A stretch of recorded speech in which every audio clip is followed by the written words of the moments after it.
अगर वो बुरे काम करेगी तो उसे अपनी औलाद से नफरत, क्योंकि खुदा भी यहाँ पर ऐसा ही हमें नजर आ रहा है। पक्की गल औलाद गलत काम कर रही है और वो बयान देता है कि मुझे अपनी औलाद से नफरत है, वो डंडी नहीं मार सकता है, क्योंकि वो एक आदल मुनसिफ है, वो एक सच्चा खुदा है और वो एक बाप भी है, उसके साथ वो एक बादशाह भी है, उसके साथ वो एक दोस्त भी है, उसके साथ वो सरदार काहिन भी है, उसके साथ साथ वो बर्रा भी है, उसके साथ साथ वो कबूतर भी है, उसके साथ साथ वो आदिल मुनसिफ भी है। वो एक टाइम में एक नहीं है।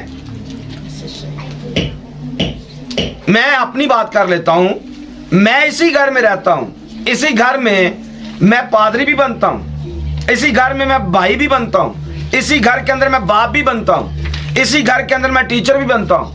इसी घर के अंदर रहते हुए मेरे सारे टाइटल, सारे रिश्ते मेरे साथ जुड़े हुए हैं। आप मुझे एक टाइम में एक नहीं देख सकते। अभी मैं पास्टर हूं, आपके सामने बात सुना रहा हूं। एक पास्टर होने की हैसियत से मैं यहाँ पर एक बाप भी खड़ा हूँ, एक बेटा भी खड़ा हूँ, एक दोस्त भी खड़ा हूँ, एक टीचर भी खड़ा हूँ। मैं आपके सामने सब कुछ खड़ा हूँ।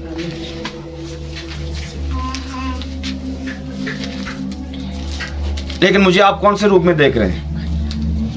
मुझे इस वक्त आप पास्टर के रूप में देख रहे हैं। इस वक्त मैं आपके सामने एक पादरी की हैसियत से कलाम सुना रहा हूं।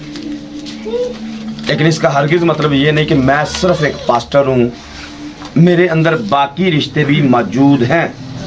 अभी पैगाम खत्म होगा, दूसरा रिश्ता एक्टिव हो जाएगा, उसके बाद तीसरा रिश्ता एक्टिव हो जाएगा, उसके बाद चौथा रिश्ता एक्टिव हो जाएगा। ये सारे रिश्ते मेरे साथ जुड़े हुए हैं। तो सिर्फ मेरे साथ नहीं, हम सबों के साथ जुड़े हुए हैं। लेकिन हम हर वक्त एक ही ध्यान के साथ देखते हैं कि ये फलां है। बीवी अपने शोहर को सिर्फ शोहर देखना पसंद करती है, लेकिन वो मज़हब पर शोहर नहीं है। शोहर किसी निचली जगह पे चला गया है। यहां पर उसे खुदा का काम करना है। एक बेटी या बेटा यहां पर अपने बाप को तलाश कर रहा है। यहां पर बाप नहीं मिलेगा, यहां पर खुदा का खादिम मिलेगा। तो ये एक डिफरेंस है। खुदा होते हुए उसे जब ये ऐलान देना पड़ा कि मुझे अपनी औलाद से नफरत है या मिराज से नफरत है, तो तब वो सिर्फ बाप नहीं है, उसे बाकी सारे रिश्तों को भी सामने रखना है कि जब भी कोई तराजू में तोले खुदा को, तो खुदा कम ना निकले, खुदा कम ना निकले। उसे हर वक्त अपने कलाम में पूरा रहना है और वो अपने कलाम में हर वक्त पूरा रहता है। अपनी बातों से वो फिरता नहीं है। जो कवानीन उसने ठहरा दिए उन्हीं पर वो चल रहा है। ना वो उनसे दाएं मुड़ता है, ना उनसे बाएं मुड़ता है, ना ऊपर जाता है ना नीचे जाता है। जो कह दिया है खुदा आज कल बल्कि अब तक यकसा खुदा है। उसने पुराने आदमी में कहा मैं जो हूं सो हूं, तो नए आदनामे में उसने आके कहा वो कल आज बल्कि अब तक एक जैसा है। ये खुदा का पुराने आदनामे का नाम मैं हूं और नए आदनामे का नाम उसका कल आज बल्कि अब तक यकसा एक ही बात है। दोनों में कोई डिफरेंस नहीं। अब जमानों की कैद बंदिश से बाहर निकल जाते हैं। जब उसने कहा मैं हूं, सवालिया निशान डालिए, कब मैं हूं, कब अज़ल में, मैं हूं कब अबदियत में। अज़ल से शुरू करके अबदियत तक आप जहां पर भी देखेंगे आपको वो मौजूद नजर आएगा, और जैसा अज़ल के अंदर है वैसा ही वो अबदियत के अंदर नजर आएगा। इसलिए मैंने कहा दोनों एक ही नाम है।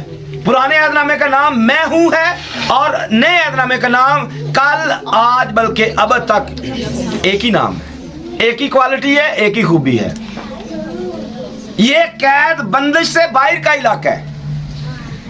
वो यकसा रहता है, एक जैसा रहता है, वो फिरता नहीं है। अपने कलाम से वो पीछे निकलता हटता नहीं है। तो जो कुछ उसने कहा उसका राइट बनता है, उसका राइट बनता है कि वो ये जुमला बोले या ये बात खुदा के नाम से मंसूब की जाए। उसका कहना ये बनता है कि मुझे अपनी मिरास से नफरत हो गई है। इतना ही आसान है, इतनी जल्दी हो जाता है। नफरत क्या इतनी जल्दी हो जाती है किसी से? टाइम लगता नफरत के लिए कुछ टाइम दरकार है, और फिर कई दफा कई साल, महीने, बरस गुजर जाते हैं। बंदा जब्त करता रहता है, ख्याल करता रहता है, सोचता रहता है, टाइम देता रहता है।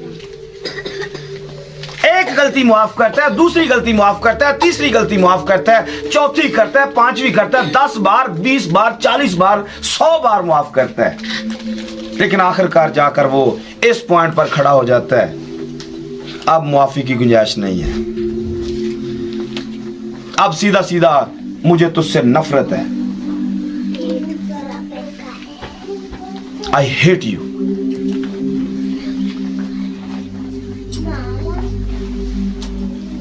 नफरत पर आने के लिए बहुत ज्यादा गलतियां माफ की जाती हैं, बहुत ज्यादा गलतियां। जब कोई बार बार गलती करे, बार बार माफी मांगे, बार बार माफी मिले, बार बार गलती करे, बार बार माफी मिले, तो माफ कर करके इसका दी एंड ये निकलता है कि नफरत निकल आती है। कितनी बार कोई माफ करेगा? ये तो एक जुमला पढ़ा हमने। बीवी के ताल्लुक से आप पढ़ सकते हैं, ये साहिब की किताब में खुदा लिखता है कि मैंने तेरी माँ को तलाकनामा लिखकर छोड़ दिया है। ना सिर्फ औलाद से नफरत करता है, बल्कि माँ से भी नफरत करता है, क्योंकि जैसी माँ है वैसी औलाद है। जैसी माँ है वैसी औलाद है, ऐसा लिखा हुआ है हिजकिय्याह की किताब में। जैसी माँ वैसी बेटी। नफरत करने के लिए, नफरत के पीछे कई वजूहात हैं। नफरत के मायने क्या है जी, निकाल सकते हैं?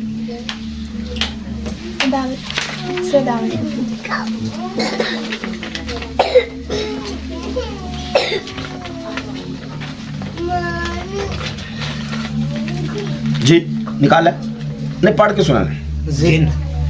गिन खाना, जिद रगबत, कराहियत। जिद रगबत का मतलब होता है कि रगबत किसी की तरफ खींचे चले जाना और फिर उससे अपने आप को रोकना, किसी की तरफ जाने से अपने आप को रोकना, जिद कर लेना है कि मैं इसकी तरफ नहीं देखूंगा,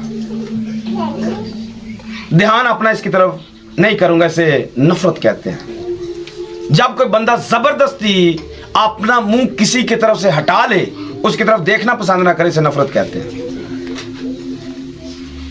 जब कोई किसी के चेहरे की तरफ देखना ही पसंद ना करे, उसे नफरत कहते हैं। मैं इसका चेहरा भी देखना पसंद नहीं करता हूं, इसे जिद रगबत कहते हैं। फिर इसका मतलब होता है गिन खाना। इसका और मतलब क्या है? बेजार होना, किसी को देखकर बेजार होते रहना, कराहियत करना, चीज से भागना, किसी चीज से भागना, मतलब इसको छोड़ो, निकलो यहां से, और उससे दूर भागना, दूर जाना नहीं चाहिए। मैं देखना नहीं चाहता हूं इसको, मुझे इसके चेहरे से नफरत है। और इसका मतलब नागवार, अच्छा नहीं लगता है, अच्छी नहीं लगती है, अच्छा नहीं लगता है, ये सही नहीं है, ये ऐसा नहीं है, वैसा नहीं, नापसंदीदगी, पसंद नहीं करता बंदा। सोचे जरा, एक बाप ये कह रहा है कि मुझे अपने बच्चे अच्छे नहीं लगते,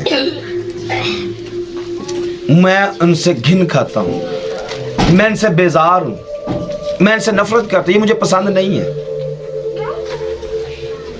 एक बच्चा जब मां के कोख में निकल आए तो बाप तब से खुशियां मनाता है, बाप तब से खुशियां मनाता है। मैं एक बाप बनने जा रहा हूं, मैं एक बाप बनने जा रहा हूं। इसकी खुशी की कोई इंतहा नहीं होती है, बेटी पैदा हो जाए या बेटा पैदा हो जाए। फिर मां कदम फूंक फूंक कर रखती है। सीढ़ी से ऊपर कदम ध्यान से रखना है, नीचे कदम ध्यान से रखना है। आपने सर्दी में कपड़े धोने नहीं है, आपको सर्दी लग जाएगी, बच्चा पेट में बीमार पड़ जाएगा। बच्चे को इतने नाज नखरों से 9 महीने बदन में रखा जाए, मां अपनी फिक्र ना करे, बाप अपनी फिक्र ना करे, दोनों का फोकस, वो जो कभी अपनी टीप टाप में रहते थे, बंदा अपने आप को बंदा मतलब कुछ दुनिया से अलग समझता है,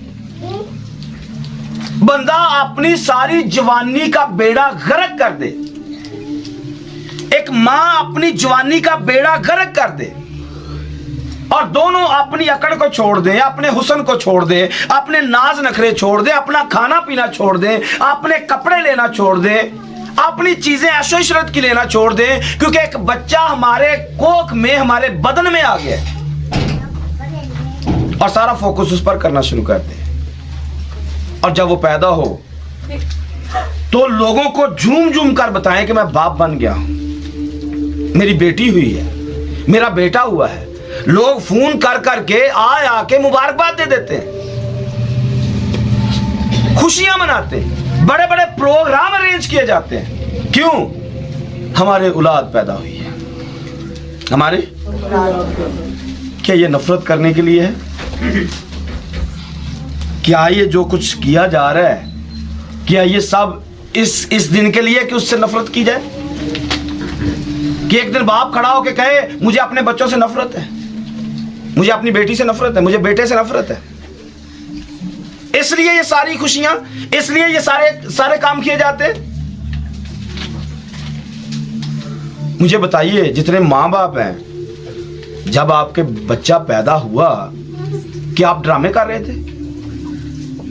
हाँ साइमा, आप ड्रामे कर रही जब ये आपकी बेटी पैदा हुई? आपने ड्रामे में ऑपरेशन करवाया? हाँ, आप कोई नाटकबाजी कर रही हैं? क्या आप मोहब्बत नाटकबाजी में कर रही हैं? इतना बड़ा दुख एक औलाद के लिए, मां ऑपरेशन करवा रही है, बड़ा ऑपरेशन करवा रही, किसके लिए? औलाद के लिए। क्या ये नाटक कर रही है? क्या बाप नाटक कर रहे हैं? उसके पास पैसे नहीं है, वो कर्ज लेता है, वो सूद लेता है, और फिर सारा दिन रात पिसता है, दिन रात काम करता है, किसके लिए? उस औलाद के लिए जिसको ना जाने बड़ा होकर उन्होंने क्या करना है। सारी खुशियां मूव कर देता माँ बाप अपनी बेटी पर, बेटे पर। हमारे बच्चे सही हैं तो हम खुशी खुश हैं। ईदें बच्चों की हैं, बड़ा दिन बच्चों का है, ईस्टर बच्चों का है, हमने कुछ नहीं लेना है, सब कुछ बच्चों को देते हैं। ये कैसा जुमला है? मुझे अपनी मिरास से नफरत है, ये कैसा जुमला है? अगर नफरत है तो बाकी ये सारा कुछ जो चल रहा था ये कैसे था? किस पॉइंट पर औलाद ने मां बाप को लाकर खड़ा किया है? किस जगह पर मां बाप खड़ा होता है जब ये ऐलान करता है मुझे अपने बच्चों से नफरत है? मैंने कहा बाप को मर जाना चाहिए, बाप को मर जाना चाहिए, ये बात कहने से पहले कि मुझे अपनी मिरास से नफरत है।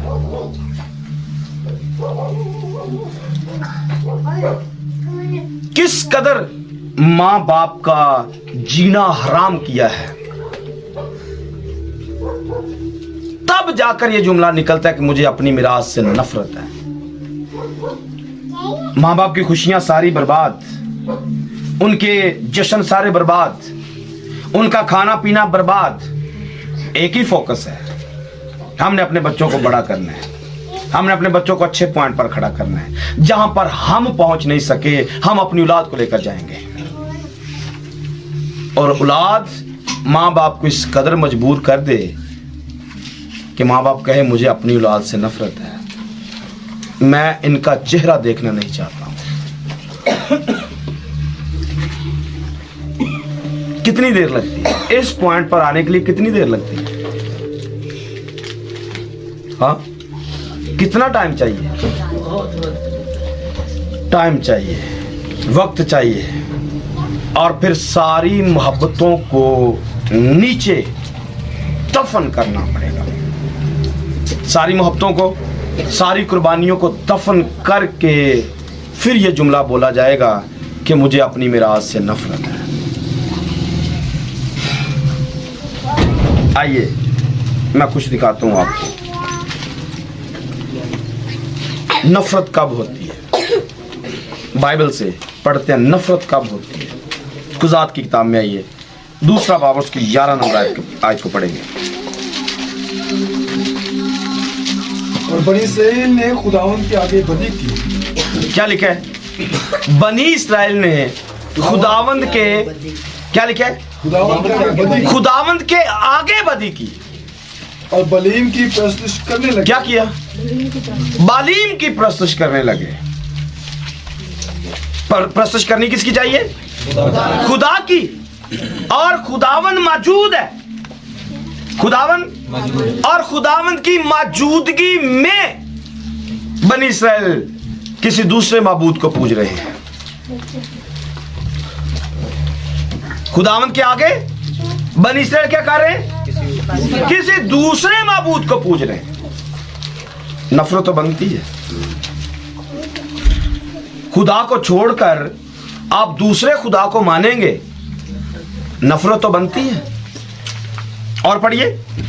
और उन्होंने खुदावंद अपने बाप दादा के खुदा को जो उनको मुल्क मिस्र से निकाल लाया था छोड़ दिया। क्या किया? उन्होंने खुदावंद ने अपने बाप दादा ने खुदावंद को छोड़ दिया। उन्होंने खुदावंद अपने खुदा बाप दादा के खुदा को जो उनको मुल्क मिस्र से निकाल, जो उनको मुल्क मिस्र से निकाल कर लाया था, छोड़ दिया।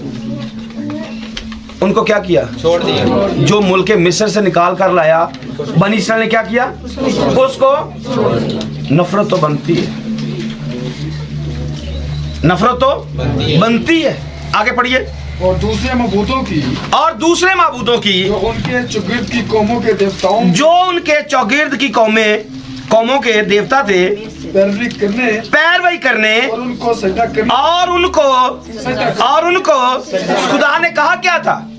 कि मेरे अलावा किसी दूसरे को सजदा करना तूने नहीं है। और जब खुदा की बात को पीछे करके बनी इसराइल आगे बढ़ जाएंगे, नफरत तो बनती है। नफरत तो, खुदा कह रहा था कि मेरे हजूर तू किसी गैर मबूद को ना मानना, और खुदावंद के सामने जब बनी इसराइल कौम दूसरे मबूद को पूजेगी, नफरत तो बनती है। आगे पढ़िए। और खुदावंद को गुस्सा दिलाया, खुदावंद को गुस्सा दिलाया, और वो खुदावंद को छोड़कर बलीम, खुदावंद को छोड़कर बाल और इश्तरात की परस्तिश करने लगे, और खुदावंद का कहर इसराइल पर भड़का, और उसने उनको गारतगरों के हाथ में कर दिया, जो उनको लूटने लगे, और लूटने लगे। और उसने उनको उनके दुश्मनों के हाथ में आस-पास से बेचा। हाथ में क्या किया? बेचा। खुदा ने क्या किया?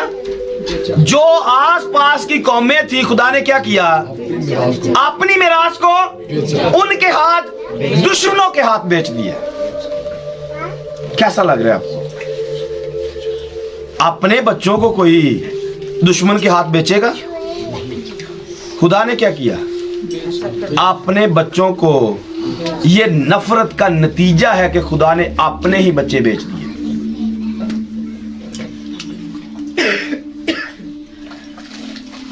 आप फील कर सकते हैं इस कंडीशन को कि जब कोई माँ बाप अपने बच्चों को अपने हाथ से बेच दे। खुदा ने अपने बच्चों को अपने ही हाथ से बेचा। किसको? दोस्तों को, दुश्मनों को। क्या किया? अपने ही हाथ से दुश्मनों को। और दुश्मन क्या करेंगे? दुश्मन तो उनके साथ बुरा दुश्मन क्या करेंगे? अजियत देंगे। दुश्मन क्या करेंगे? अजियत देंगे। इबादत करने देंगे? हाँ, गुलामी में रखेंगे। अपने आप को देखिए, अपनी हालतों को देखिए, क्या आप इबादत कर पाते हैं? खुदा आपसे जब नफरत करता है तो तब आप चर्च नहीं जा सकते, तब आपका कर्ज उतर नहीं सकता, सूद उतर नहीं सकता। दुश्मन अजियत देते हैं, ये खुदा की नफरत की निशानी है। खुदा नफरत करता है। बीमारी घर से कभी जुदा नहीं होती है। बीमारी घर से जुदा नहीं होती है। बच्चे वफादार नहीं होते हैं। कुछ भी अच्छा घर में नहीं होता है।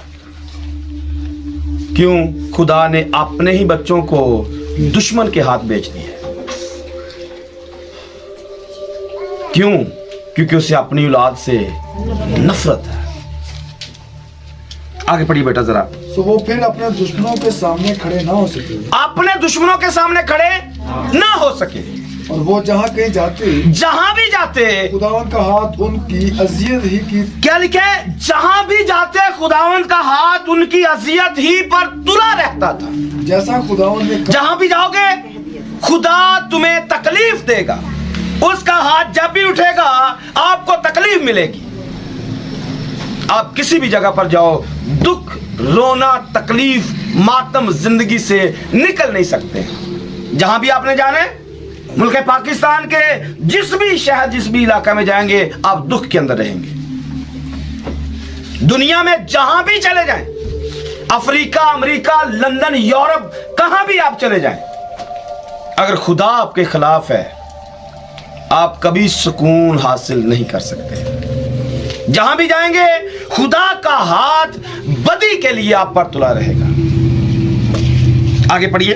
जैसा खुदावन ने कह दिया, जैसा खुदावन ने कह दिया था और उनसे कसम खाई थी, सो वो नहायत तंग आ गए। खुदा इतना उनके खिलाफ हुआ, तंग आ गए। पढ़ते जाइए आगे। फिर खुदावन ने उनके लिए अपने काजी बर्पा किए। क्या किया उन्होंने? खुदा ने क्या किया? अपने काजी बर्पा किए, जिन्होंने उनको उनके घरों के हाथ से छुड़ाया। फिर लेकिन उन्होंने अपने काजियों की भी ना सुनी, काजियों की भी ना सुनी, बल्कि और मबूतों की पैरवी में लग गए। वे जना करते और उनको सिजदा करते थे। पढ़ते जाइए। और वो उस राह से जिस पर उनके बाप दादा चलते जी, और खुदावन की फरमाबरदारी करते थे, आगे बहुत जल्द फिर गए। और उन्होंने उनके से काम ना किए। और जब खुदावन उनके लिए काजदों को बर्पा करता, फिर तो खुदावन उस काजी के साथ होता और उस काजी के जीते जी उनको उनके दुश्मनों के हाथ से छुड़ाया। जब तक काजी रहता खुदा उनके दुश्मनों से उनको छुड़ा लेता। काजी मर गया, आगे लिखा हुआ काजी मरा, लोग भी मर गए। जब तक काजी मौजूद रहेगा लोग सही रहेंगे, काजी मरेगा लोग मर जाएंगे। जब तक पादरी के सामने चर्च में रहेंगे, एक्टिव रहेंगे, पादरी आंखों से गायब, फिर फौतगी की हालत में मरे हुए हैं। जब तक चर्च में रहने, बिल्कुल सही रहना, चर्च खत्म हुआ, कलाम खत्म हुआ, दोबारे से मौत की हालत के अंदर। क्यों? क्योंकि खुदा नफरत करता है। खुदा नफरत करता है ऐसे लोगों से, घिन खाता है। खुदा अपने आप को दूर खींच के ले जाता है। नफरत के मायने हमने देखे, खुदा नापसंदीदा करता है, नापसंद करता है ऐसी हालत में लोगों को जब बात मानी नहीं जाती। और फिर आगे लिखा है इसकी 18वीं आयत के अगले हिस्से में लिखा है जब खुदावंद उनके लिए काजियों को बर्पा करता तो खुदावंद उस काजी के साथ होता और उस काजी के जीते जी उनको उनके दुश्मनों के हाथ से छुड़ाया करता था, इसलिए कि जब वो अपने सताने वालों, दुख देने वालों के बायस कुड़ते थे तो खुदावंद मालूल होता था। जब दुश्मन तंग करते थे खुदावंद गम करता था। क्यों? मिरास मेरी है, मिरास मेरी है। मिरास अपनी होने के बावजूद गमगीन हो जाता है, तकलीफ महसूस करता है, लेकिन औलाद शर्मिंदा नहीं होती है। औलाद शर्मिंदा, ये जितना भी मालूल होगा इससे औलाद को कोई फर्क नहीं पड़ता है।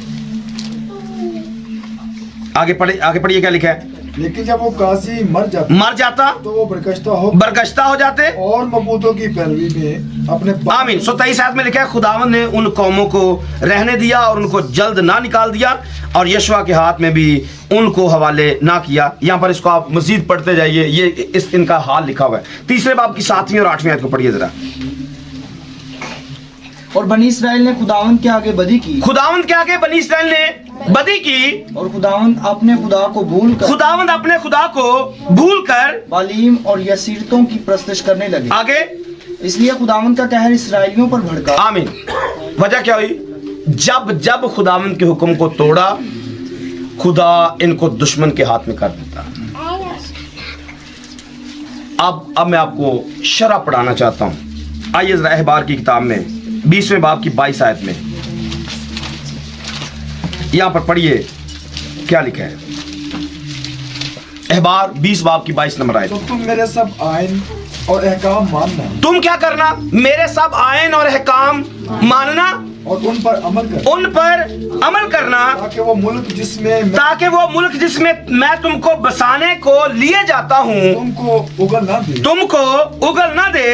तुम उन कौमों के दस्तूर, गौर से सुनना है, तुम उन कौमों के दस्तूरों पर जिनको मैंने तुम्हारे आगे से निकालता हूँ क्या करना है? बोलिए, मत चलना।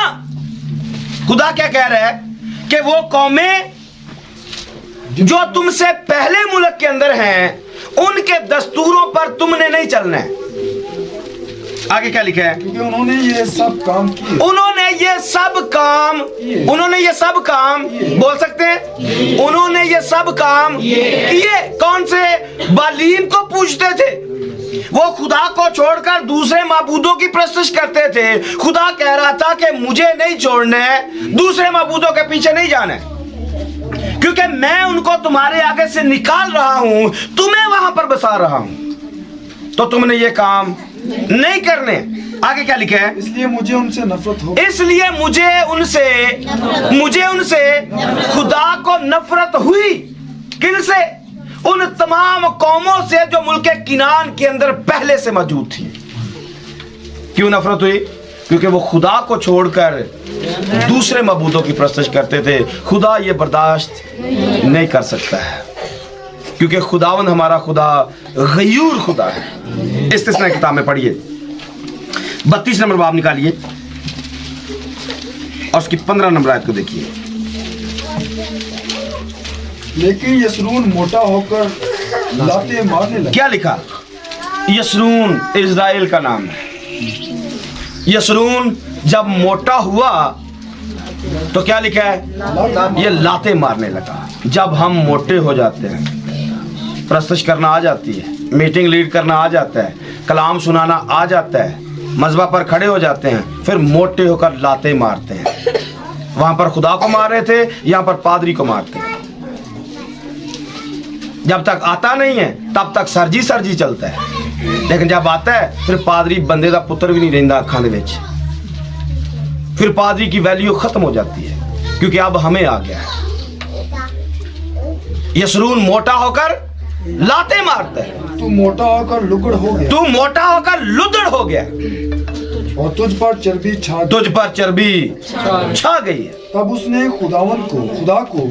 उसने खुदा को जिसने उसे बनाया था छोड़ दिया और अपनी निजात की चट्टान की हकारत की। उन्होंने अजनबी माबूदों के बायस उसे गैरत और मकरूहात से गुस्सा दिलाया।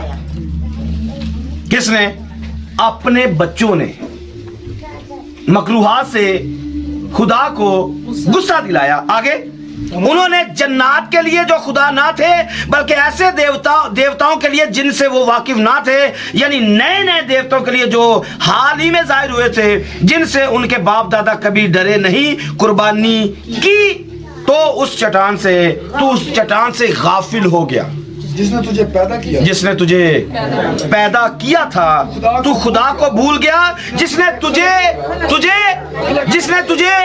ओ भाई, जब बंदा खलक करने वाले को भूल जाता है फिर वो भी नफरत करता है। जब आप अपने बाप को भूल जाते हैं, बाप नफरत करता है।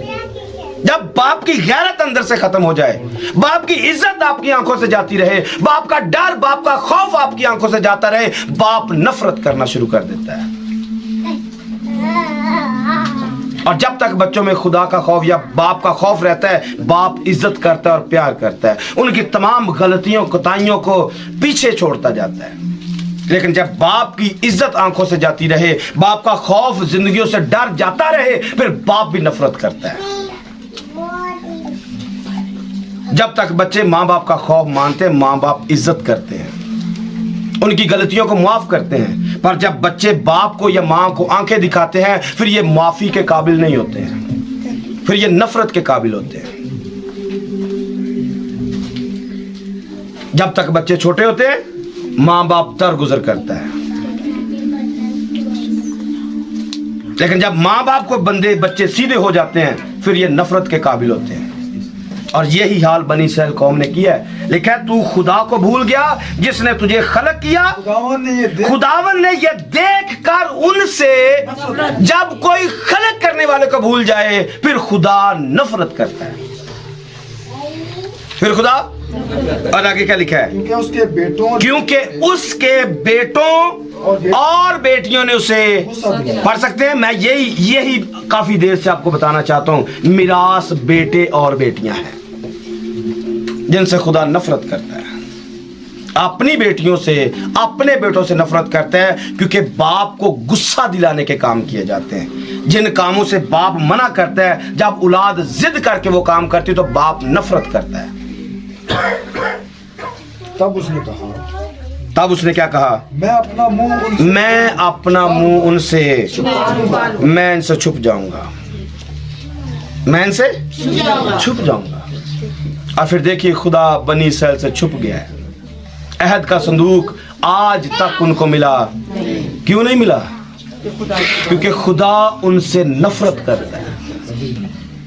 हाँ, खुदा उनसे नफरत करता है।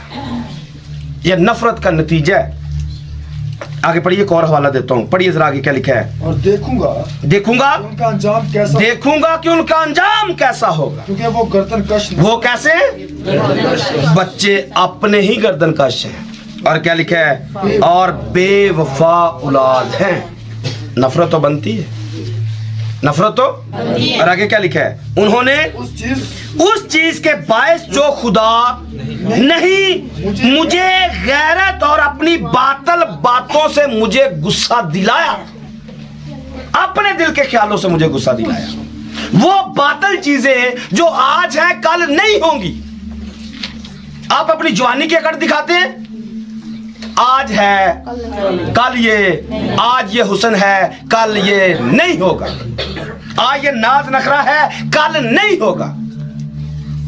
कल आप अपनी माँ की तरह बूढ़ी बन जाएंगे या बाप की तरह बूढ़े बन जाएंगे, तब आपके नाज नखरे खत्म हो जाएंगे, तब वक्त खत्म हो जाएगा। लेकिन शायद माँ बाप तब नहीं होंगे जो दुनिया से आपकी नफरत लेकर कब्र में चले गए। तब आपको नफरत होगी, माफी मांगने का दिल करेगा, तब माँ और बाप जमीन पर नहीं होंगे। ऐसा वक्त आ जाएगा कि आपको अपने माँ बाप से माफी मांगने की तलब होगी, लेकिन वो आपको मिलने वाले नहीं होंगे। इसलिए यहाँ पे लिखा है, आपने लिखा है, उन्होंने उस चीज के बाद जो खुदा नहीं मुझे गैरत और अपनी बातल बातों से मुझे गुस्सा दिलाया, सो मैं भी उनके जरिया से जो कोई उम्मत नहीं उनको गैरत और एक नादान कौम के जरिया से उनको गुस्सा दिलाऊंगा। इसलिए मेरे गुस्सा के मारे आग भड़क उठी है जो पाताल की तह तक जलाती या जलती जाएगी। और आगे क्या लिखा है, और जमीन को उसकी पैदावार समेत भस्म कर देगी और पहाड़ों की बुनियादों में आग लगा देगी। मैं उन पर आफतों का ढेर लगाऊंगा। किन पर? मिरास अपने बच्चों पर बोलिए। मैं उन पर आफतों का किन पर? अपने बच्चों पर। कभी जो बड़े नाज नखरे उठा रहा था, हाँ, कभी जो नाज नखरे उठा रहा था, आसमान को छोड़कर जमीन पर उतर आता है। आसमान को छोड़ते एक थत्थे से आदमी को पकड़ लेते हैं। मैं तेरे वसीला से अपने बच्चों को छुड़ाऊंगा, क्योंकि मैंने उनका कराहना सुने, मैंने उनका दुख सुने। वही जो कल बड़ा तरस खा रहा था, बड़ा रहीम हुआ था, अकेला एक फरिश्ता भेजकर पहलौठे सारे ही मार देता है। किन के लिए? अपने बच्चों के लिए, अपने शहजादों और शहजादियों के लिए। आज ये शहजादे और शहजादियां इनके लिए ऐलान कर रहे हैं, मुझे इनसे नफरत है। किस कदर मजबूर किया है खुदा को, हाँ, किस कदर मजबूर किया है। और आगे क्या लिखा है? मैं उन पर आफतों का ढेर, कभी ये आफतें मिस्र पर डाल रहा था, कभी ये आफतें मिस्र पर डाल रहा था, अपने अजायब दिखा रहा था। लेकिन बच्चों ने क्या किया? वो आफतें दुश्मनों पर भी देखी, मोजज़ात भी देखे, खुदा की कुदरत को भी देखा, समंदर को दो हिस्से होते भी देखा, बर्रा मुहैया होते भी देखा, बर्रे का लहू भी देखा, चौकटों पर लहू लगाकर बच भी गए। लेकिन आज ये सारा प्यार मोहब्बत कहां पर है? आज तो कह रहा है मुझे उनसे नफरत हो गई। हाँ, अगर ये नफरत अभी मिस्र के अंदर ही हो जाती तो ये मिस्र से कभी भी निकलते ना, कभी भी ना निकलते। लेकिन तब खुदा मोहब्बत जता रहा था, प्यार कर रहा था। खुदावंद खुद मिस्र में उतरा, खुदावंद खुद हुरब के पहाड़ पर उतरा। किस लिए? अपने बच्चों को छुड़ाने के लिए, अपनी मिरास को छुड़ाने के लिए। खुदा ने किसी फरिश्ते को नहीं भेजा। जहां पर लिखा है खुदावंद का फरिश्ता, वहां पर खुदावंद खुद मौजूद होता है। खुदावंद खुद मिस्र में उतरा और पहलौठों को मारा। एक ही दिन के अंदर, एक ही रात के अंदर उसने पहलौठों को मारा। किसके लिए? अपने बच्चों के लिए। और आगे क्या लिखा है? अपने तीरों को उन पर खत्म करूंगा। अपने तीरों को ये दुश्मन पर नहीं चलने चाहिए थे, लेकिन जब औलाद दुश्मन बन जाए तो फिर तीर भी औलाद पर ही चलते हैं। जब औलाद दुश्मन बन जाए फिर तीर औलाद पर बनते हैं। और आगे लिखा है वो भूख के मारे घुल जाएंगे और शिद्दत, हरारत और सख्त हलाकत का लुकमा हो जाएंगे। गर्मी से भी जिनको जलाऊंगा और भूख से भी ये बोलिए सारे, भूख से भी ये मरेंगे, भूख से मरेंगे। अपने आप को चेक करें, हम भूख के अंदर फिर रहे या हम शेर हो चुके हैं? हम भूखे मर रहे या शेर हो चुके हैं? 95% लोग भूखे मर रहे हैं। 95% लोग घर में है भी, घर में लोगों को देने के लिए भी है, लेकिन ट्रकों की लाइन में भी खड़े हैं मांगने के लिए। हाँ, भूखे हैं, हवस अंदर से जाती नहीं है। सब कुछ होने के बावजूद भी हवस अंदर से खत्म, क्योंकि खुदा ने दुश्मन के हाथ में किया है ताकि जिल्लत और रुसवाई तुम्हारा मुकद्दर बना रहे। जिल्लत और रुसवाई तुम्हारा, भूख से मरते रहेंगे, कभी भी पेट भरने वाला नहीं है। शरीर का पेट भरता घर में बहुत है, इकट्ठा करके रखा है, लेकिन पेट शरीर का भरता ही ट्रक की लाइन में फिर खड़ा हो जाता है, क्योंकि शरीर है इसका पेट भरने वाला। पूरे का पूरा ट्रक भी घर छोड़ जाएंगे, ये फिर भी नहीं भरेगा, क्योंकि आंखें नहीं भरती हैं और शुक्रगुजारी मुंह से निकलती नहीं है। और फिर क्या लिखा है? शिद्दत हरारत और सख्त हलाकत का लुकमा। कौन? अपने ही बच्चे। हाँ, अपने बच्चे, अपनी औलाद, तो जितने दावेदार हैं हम खुदा के बच्चे हैं, अपनी हालत को चेक कर लें। क्या ये आपके साथ चल रहा है? अगर तो चल रहा है तो समझ ले खुदा आपसे नफरत करता है, खुदा आपसे नफरत करता है। एक और हवाला पढ़िए, ज़बूर 78 में आइए, 59 वर्ष को देखना है। खुदा ये सुनकर गजबनाक, ध्यान से सुनने, बड़ा खास रेफरेंस है। खुदा ये सुनकर गजबनाक हुआ और इसराइल से सख्त नफरत, इसराइल से सख्त नफरत की। और नफरत का नतीजा क्या निकला? नंबर 1 पर सुनिएगा, नफरत का नतीजा क्या है? लिखा है उसने सैला के मस्कन को तर्क कर दिया। सैला का मस्कन आप जानते, मकदिस, खुदा का घर, खैमा इज्तिमा, उसने उस खैमे को जिसमें वो आकर अपने लोगों के दरमियान रहता था, नंबर 1 पर खुदा ने उसको तर्क कर दिया।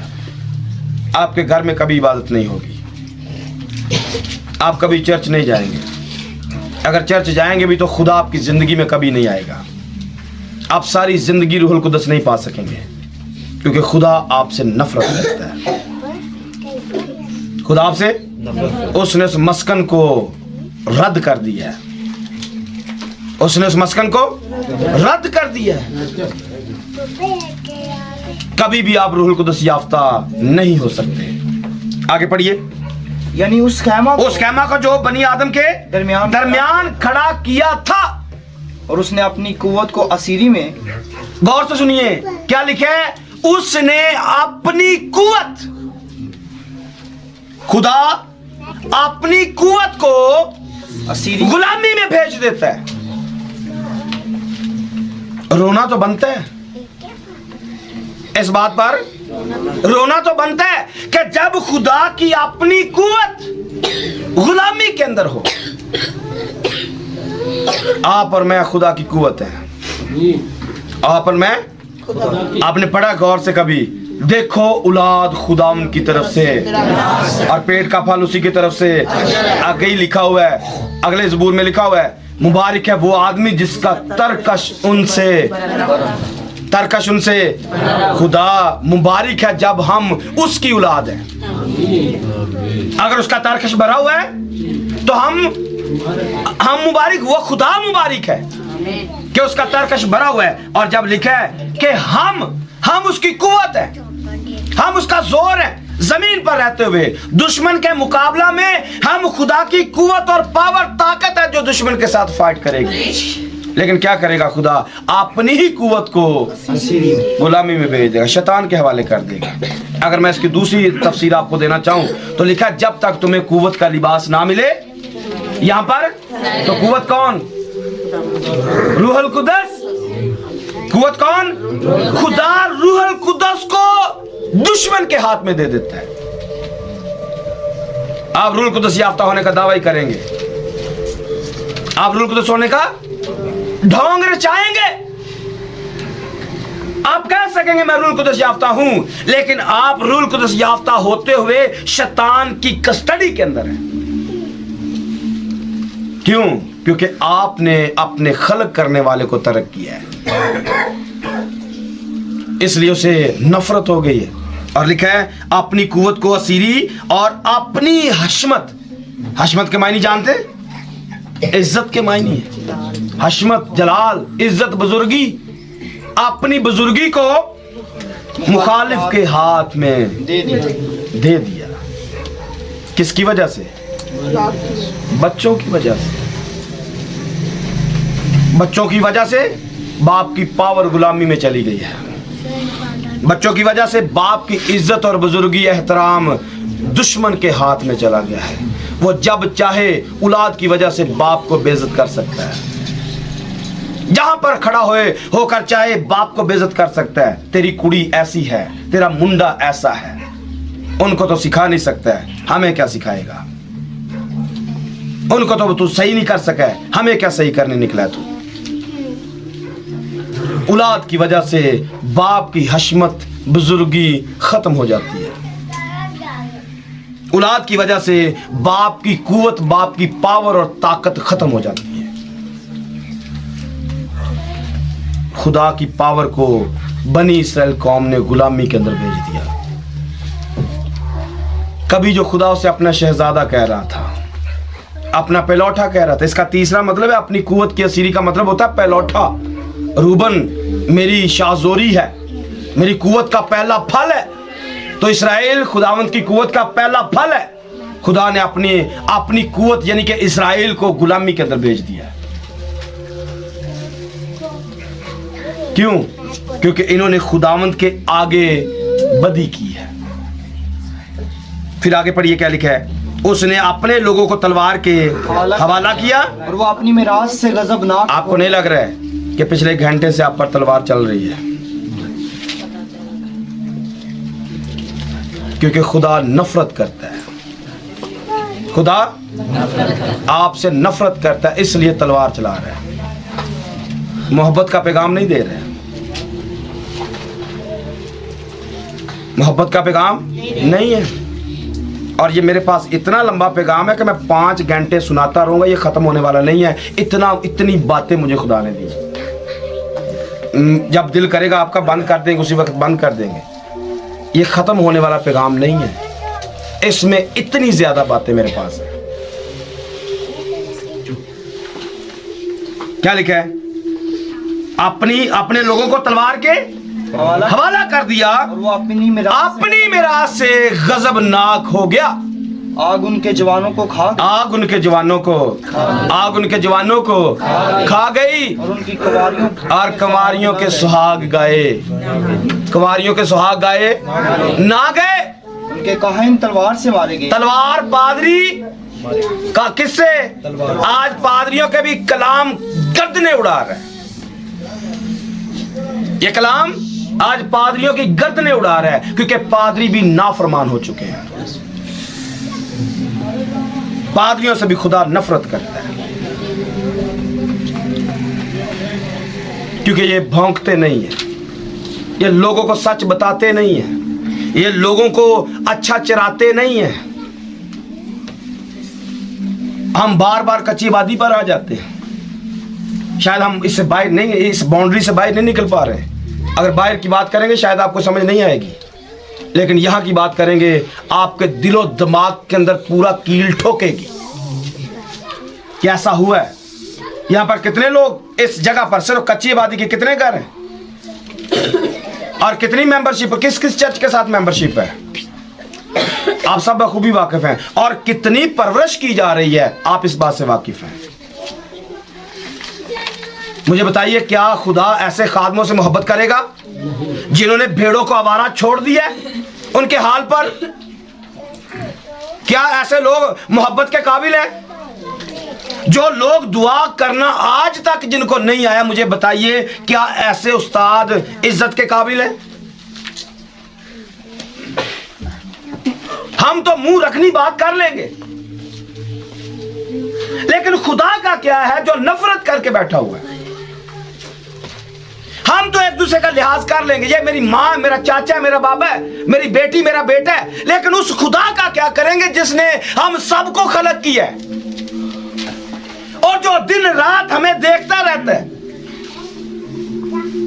उसका क्या करेंगे? उसका कभी गजब नहीं देखेंगे? वो किस हाल में जिंदगी बसर कर रहा है, इसको नहीं देखेंगे? हमारी लापरवाहियां, हमारी बुरी आदतें कब तक वो बर्दाश्त करेगा? बनी इसराइल के तो लिखा है, हमने पिछले दिन में पढ़ा है, 40 साल तक उनकी आदतों की बर्दाश्त करता रहा। हमारी कितनी करेगा? कब हमारी आदतें दुरुस्त होंगी? कब खुदा की तरफ हमारी तवज्जो जाएगी? कब हम रोएंगे खुदा के सामने? कब घुटने टेकेंगे? कब अपनी अकड़ छोड़ेंगे? कब ढीठपन छोड़ेंगे? कब खुदा का रोना समझेंगे? कब खुदा की इस बात को समझेंगे कि वो हमसे नफरत करता है और हमें कोई शर्मिंदगी भी नहीं है, हमें कोई परवाह भी नहीं है, हम बड़े ध्यान से दुनिया में जिंदगी बसर कर रहे हैं, लेकिन खुदा नफरत कर रहे हैं। क्या किया? उनकी कुंवारियों के सुहाग ना गाए गए, उनके काहिन तलवार से मारे गए, उनकी बेवाओं ने नोहा, बेवाएं नोहा किस पर करेंगी? खुदा नोहा भी नहीं करने देगा, रोने भी नहीं देगा। क्यों? क्योंकि हालात दुरुस्त नहीं है, हालात दुरुस्त नहीं है। एक और पॉइंट आपके सामने रखता हूं। कभी आपने, पहले ही मैंने एक दफा बहुत पहले बताया था, गधे को आपने देखा है, घोड़े को आपने देखा है। गधा और घोड़ा दोनों अपनी अपनी जिन्स में दुरुस्त जानवर हैं। गधा बना ही गधा था और घोड़ा बना ही घोड़ा था। गधा और घोड़ा दोनों अपनी अपनी जिन्स में दुरुस्त हैं। घोड़ा याद रखिए ईमानदारों की निशानी है, घोड़ा ईमानदारों की निशानी है, और जो गधा है ये शरीर लोगों की निशानी है। गधा बोल सकते हैं, शरीरों की गधा शरीरों की निशानी है। घोड़े के लिए भी फिदिया दिया जा सकता है, ईमानदार के लिए फिदिया मौजूद है। खरूज की किताब देखिए 13वें बाब की 13वीं आयत को। और गधे के पहले बच्चे के फिदिया में, गधे के पहले बच्चे के फिदिया में बरा देना। क्या किया?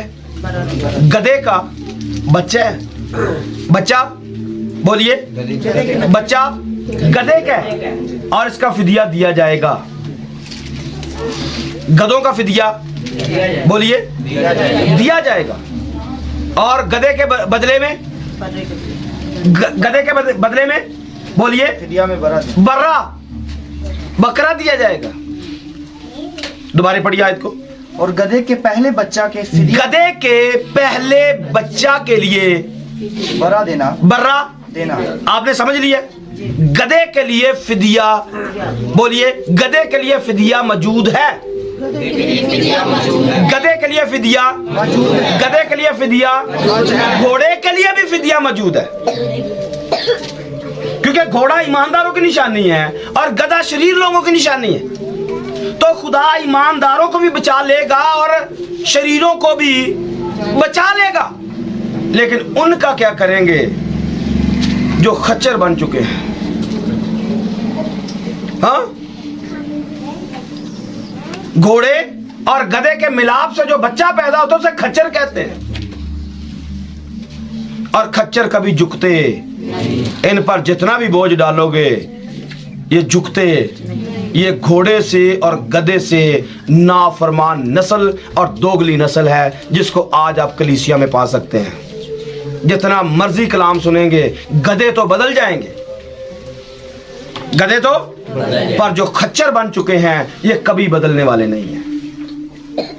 दोगली नस्ल, दरगले लोग, इस जगह पे कुछ और, उस जगह पे कुछ और, यहां पे मेरे, वहां पे तेरे, यहां पे मेरी शाबाश, वहां पे मेरी बेइज्जती।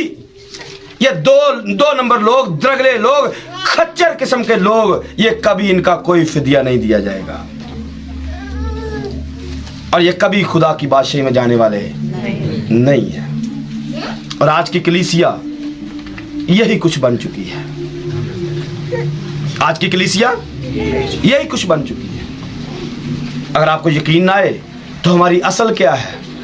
हमारी असल ईदे पेंतीकोस्त है। अमाल की किताब 2 बाब। हमारी असल क्या है? अमाल की किताब 2 बाब। ईदे पेंतीकोस्त का दिन आया तो वो सब एक जगह पर निकाल सकते हैं वाला, एक जगह पर आज हम जमा है, एक जगह पर जमा है, सारे नहीं हैं। हम सारे के सारे इस जगह पर होते हुए भी एक जगह पर जमा नहीं है। हवाला दे सकता हूं, निकालिए क्रंथियों का खात, निकालिए 11वें बाब की 17 नंबर आयत को देखना है। आपने निकाला है दूसरा हवाला जो मैंने पहले बताया है। लेकिन ये हुक्म जो देता हूँ, क्या लिखा है? ये हुक्म, ये जो हुक्म देता हूँ इसमें तुम्हारी तारीफ नहीं करता, इसलिए कि तुम्हारे जमा होने से फायदा नहीं बल्कि नुकसान, बल्कि वजह आगे लिखी हुई है। क्योंकि अव्वल तो ये अव्वल तो मैं ये सुनता हूँ मैं सुनता हूँ कि जिस वक्त तुम्हारी कलीसिया जमा हो जब भी तुम इकट्ठे होते हो तो तुम में तफरीके होते हैं, और इस कदर किसी जब भी जमा होते हो तुम में तफरीके होते हैं। और मैं यकीन दूंगा और मैं दोबारा पढ़िए, तुम में तफरीके होते हैं।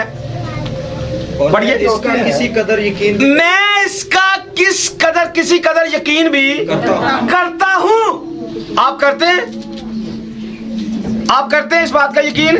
मैंने कह दिया है, ईद पेंतीकोस्त पर तो वो सारे एक जगह पर जमा थे, और जमा होने का मतलब ये नहीं कि एक जगह पे बैठे हुए थे, वो अंदर से जमा थे, वो अंदर से जमा थे।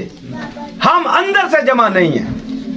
भाई इमरान ने क्या खूबसूरत पैगाम दिया है, हम एक दूसरे के गले मिलते हैं पर दिल नहीं मिलते हैं। हम एक दूसरे के गले मिलते हैं पर दिल नहीं मिलते हैं, और जब तक दिल नहीं मिलते हैं तब तक रूहुल कुदस नाज़िल हो नहीं सकता है। दावेदार हम किसके? रूहुल कुदस के। दावेदार किसके? बोलिए, दावेदार हम। लेकिन तफरीके अंदर से खत्म होते, लड़ाई झगड़ा अंदर से खत्म होता, नफरत अंदर से खत्म होती, क्या ऊपर वाला खामोश बैठा रहेगा? वो देखता नहीं है, आपको मुझे देख नहीं रहा है, हम किस हालत में यहाँ पर बैठे हुए नहीं देख रहा। वो हमारे दिलों को जानता है, वो हमारे गुर्दों को जानता है। और गुर्दों का फंक्शन क्या है वैसे? नहीं, गुर्दे करते क्या हैं? बता सकते हैं? गुर्दे क्या करते हैं? नहीं समझ आ रहे। खून और पानी को बोलिए, खून और पानी को पंप नहीं करते, ये अलग करते। पंप वाला यहाँ पे सिस्टम है, ये फिल्टर करते हैं। खून और पानी को बोल दीजिए, गुर्दों का काम क्या है? बोल दीजिए। गुर्दे क्या करते हैं? यीशु दिल को भी जानता है, यहाँ से खून पंप करता है, और जहाँ से जाकर पानी और खून की सफाई होती है वो उसे भी जानता है कि कचरा अंदर आ रहा है दिल में, हाँ, ये सही खून साफ होके आ रहा है, हमारी ताकत साफ होके पूरी खुदा के लिए आ रही है, या कोई पानी मिलावट करके आ रही है। खुदावंद दिलों और गुर्दों का जांचने वाला है। वो आपको और मुझे जानता है, आप नफरत के काबिल हैं या आप मोहब्बत के काबिल हैं, क्योंकि खुदा नफरत करता है। मैंने शुरू में बोला था, खुदा नफरत करता है। लिखा है, खुदा ने यकूब से मोहब्बत की और ईसाऊ से नफरत की, अदावत की है। वो ईसाऊ से अदावत करता है। ईसाऊ बड़ा था छोटा था? हाँ, पहलौठे से नफरत करता है। एक जगह पे कहता है पहलौठे मेरे हैं, पर पहलौठे जब नाफरमान होते हैं ये नफरत के काबिल होते हैं। पहलौठे जब नाफरमान होते हैं, बाप के खिलाफ चलते हैं, वो नफरत के लायक होते हैं। खुदा ने नफरत की उससे, यकूब से मोहब्बत की। बेशक वो छोटा था, लेकिन वो फर्माबरदारी कर रहा था, वो अपनी माँ की फर्माबरदारी में चल रहा था। वो खुदा से बरकत लेना चाहता है। पढ़िए जरा अमाल की किताब 2 बाब पढ़िए। एक जगह पर जमा, जब ईद पेंतीकोस्त का दिन आया, आगे तो वो सब एक जगह पर जमा है कि यक आसमान से ऐसी आवाज आई जैसे जोर की आंधी का कभी जिंदगी में आया है? कभी सन्नाटा जिंदगी में आया? कोई झटका कभी जिंदगी में लगा है? दावेदार हम रूहुल कुदस के, दावेदार हम नहीं मिलेगा, नहीं मिलेगा। दरगले लोगों को, 2 नंबर लोगों को नहीं मिलेगा। ये भेड़ पर आता है, ये रूहुल कुदस भेड़ पर आता है, जो अपने आप को मार देता है, जो अपने आप को पाकीज़गी के अंदर ले जाता है, जो खुदा के खौफ में ले जाता है, जो खुदा का डर मानता है, और जो चले खुदा के खिलाफ, तोड़े खुदा के हुक्मों को और कहे मैं रूहुल कुदस याफ्ता हूं, मैं हमेशा की जिंदगी का वारिस हूं। ऐसा पॉसिबल नहीं है। क्या लिखा है? पढ़िए जरा। यक आसमान से ऐसी आवाज आई जैसे जोर की आंधी का सन्नाटा होता है, और उससे सारा घर जहां वो बैठे थे गूंज गया। जहां बैठे थे वो कभी गूंजा है? हाँ, कभी हमारा अंदर गूंजा है, कभी अंदर से कोई आवाज आई है, कभी कोई गैर जुबान अंदर से निकली है। हाँ, और गैर जुबान दूसरी नहीं, आसमान की बोली बोल लो। अगर आपको वो नहीं आती है तो आसमान की बातें तो कर सकते हैं, यीशु की बातें तो कर सकते हैं, यीशु की गवाही तो दे सकते हैं, फरिश्तों की बातें तो कर सकते हैं जो बाइबल में लिखी हैं। आप इसको अपनी ना समझे, इसको गैर समझ के मुंह से निकाल सकते हैं। पढ़िए आगे क्या लिखा है। और उन्हें आग के शोला की से फटती हुई ज़बानें दिखाई दी। आपको नजर आई हैं, आनी चाहिए। ये 1 नंबर लोगों की बात है, ये खुदा तरस लोगों की बात है, ये असल कलीसिया की बात है, 2 नंबर कलीसिया की नहीं, शरीरों की कलीसिया की नहीं, ये 1 नंबर कलीसिया की हालत है। एक और वाला देना चाहता हूं, मुकाशवा किताब 2 बाब की नाम याद पढ़िए।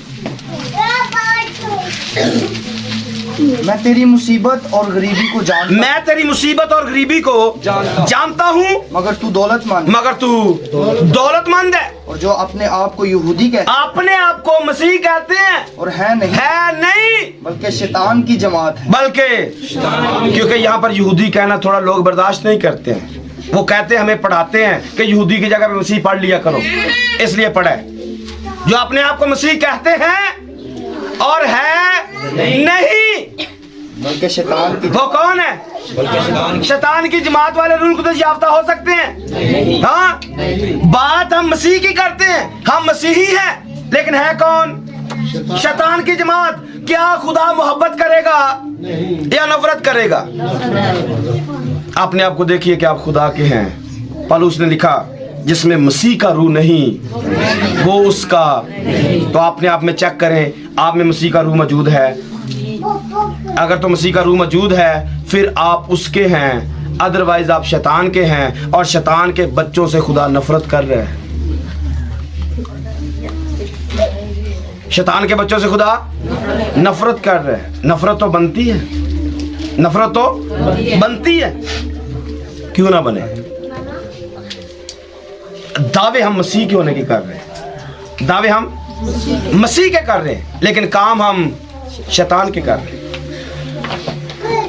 बाइबल में छोड़ते हैं। अब मैं चंद बातें आपसे करना चाहता हूं, इसको बंद करने लगा हूं। सैमुएल नबी को आपने पढ़ा है? हाँ, सैमुएल नबी, उसकी हालत क्या है? उसकी जिंदगी कैसी गुजरी है? खुदा की किसी बात को, उसकी औलाद को जानते हैं।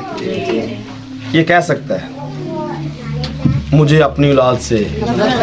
एली काइन को जानते हैं? एली काइन कैसा है? हाँ, हैकल में रहता है, हैकल के अंदर रहता है, अंदर ही सोता है, लेकिन औलाद क्या कर रही है? औलाद क्या है? एली कह सकता है, अगर खुदा की जगह पर आए तो कह सकता है। एली जानता था मेरे बच्चों की हालत क्या है? बोला है कि मुझे अपने बच्चों से नफरत है? नहीं बोला है। अपने बच्चों को प्रमोट किया है और खुदा को पीछे किया है। सैमुएल को जानते? खुदा की किसी बात को मट्टी में मिलने। बच्चे कैसे थे? हाँ, सैमुएल ने कहा कि मेरे बच्चे खराब हैं, खुदा की तरह बोला है मुझे इनसे नफरत है। मूसा को देखा आपने? मूसा खुदा के खानदान में सबसे ज्यादा बच्चे किधर हैं? हाँ, बच्चे किधर हैं? खुदा के लिए छोड़ दिए, खुदा की बच्चे उसके साथ नहीं है। बच्चों ने खुदा को अजीज नहीं रखा है। आपने खुदा को पढ़ा है? खुदा का हमने हवाला शुरू में पढ़ा है। खुदा क्या करता है? दुनिया को अजीज रखता है। खुदा ने दुनिया से ऐसी मोहब्बत की कि उसने अपना इकलौता बेटा। लोग क्या कर रहे हैं? मैंने 2 हवाले आपको 3 हवाले दिए। सैमुएल जो है खुदा की किसी बात को मट्टी नहीं मिलने नहीं देता है, लेकिन बच्चे खुदा से। मैंने आपको खुदा को यहाँ पर खड़ा किया। खुदा तो अपनी जान देता है, बच्चे कहाँ पर खड़े हैं? खुदा अपना खून पीने के लिए देता है, अपना लहू हमें पीने के लिए देता है, अपना